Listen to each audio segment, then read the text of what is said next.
Let's see the first point.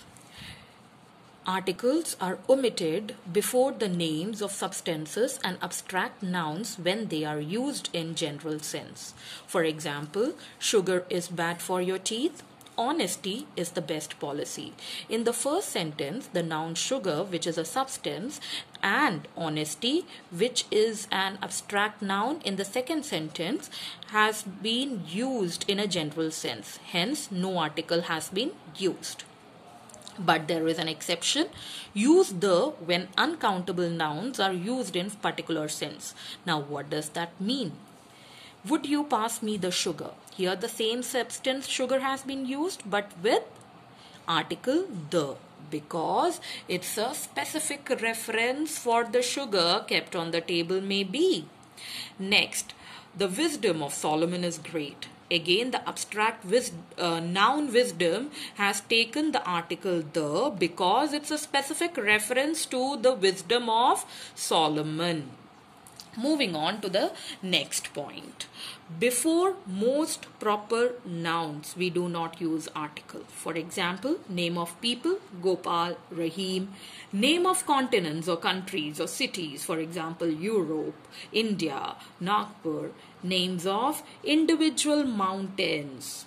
Here, I would like to draw your attention to the point that mountain ranges will take article the.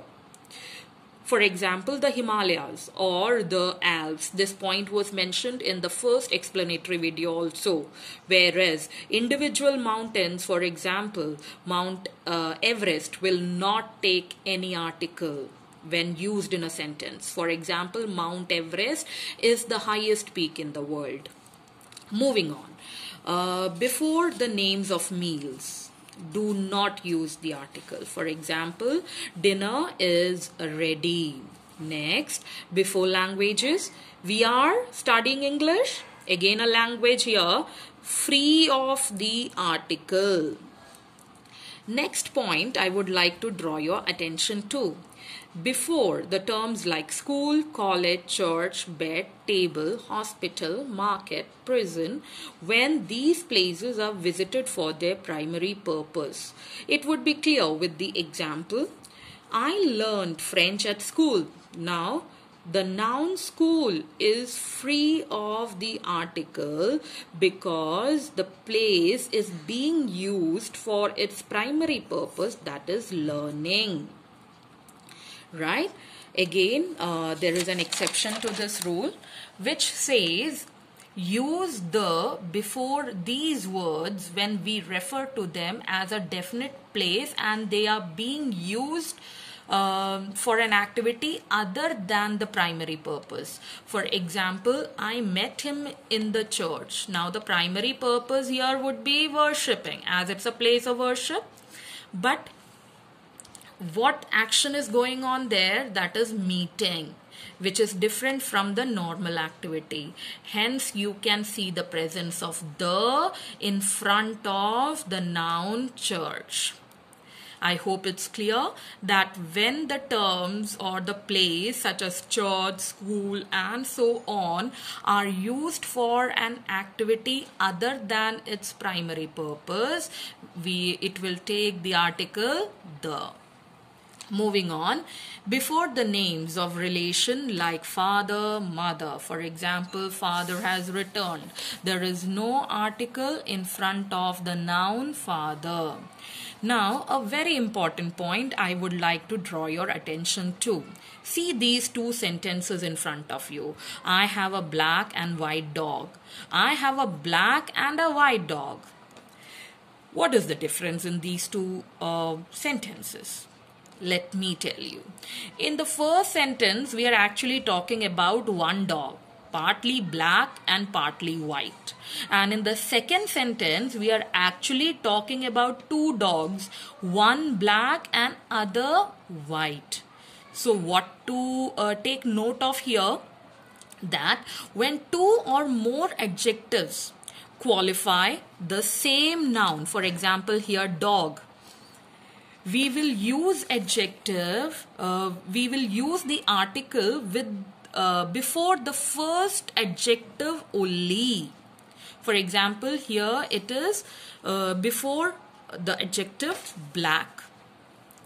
On the other hand, when the adjectives qualify two different nouns, article is normally used before each adjective. For example, a has been used before black also and white also. So when it's a reference to one noun, we will use article with the first adjective, and when it's a reference to two nouns, for example two dogs, here we will use article with both the adjectives used or whatever adjectives we have used. So be very careful with the repetition of articles. These were the points related to articles. Now finally, I would draw your attention to the correct usage of some determiners. By this time it would be clear to all that they are actually adjectives also. For example, first pair which I have taken is some and any. At times it's confusing, so I have just jotted down the points, like some is used in affirmative sentences only. Whereas any has to be used with negative or interrogative sentences. See the example here to understand it. I have used a context in three different situations. For example, buying of mangoes. I will buy some mangoes. I will not buy any mangoes, and have you bought any mangoes? So in the first sentence, it's an affirmative sentence, giving a positive connotation, so the article determiner some has been used. In the second sentence, it's a negative sentence, so the determiner any is coming into place. And the last one, it's an interrogative sentence. Again, the determiner any has to be used in such cases. So when it's an affirmative sentence, go for determiner some. Then negative and interrogative, mostly it is any. Moving on to the next pair, the E determiners, each and every. First of all, let me tell you, every actually refer to each without exception in a group. Every person in a group we refer to. So where does the difference lie? See the points one by one. Each we are actually speaking of two or more things, whereas every refers to a group of more than two. That means the group of two is not included in every. Next, attention is given to individuals forming in the group, whereas in every is used when we are referring to the total group. Right? So each for individuals and every when we are referring to total group. And finally, when the number is limited and definite, go for the determiner each. And when the number in the group is indefinite, go for the determiner every. See the example. The boys, 5 boys were seated on each seat. The number is definite, whereas every seat was taken. The number is not defined. Each boy in this class, again the group is specific, must behave properly. Every one of these chairs is broken. Again the number is not definite, and we are actually referring to the total group. So that is the difference. There lies the difference between each and every.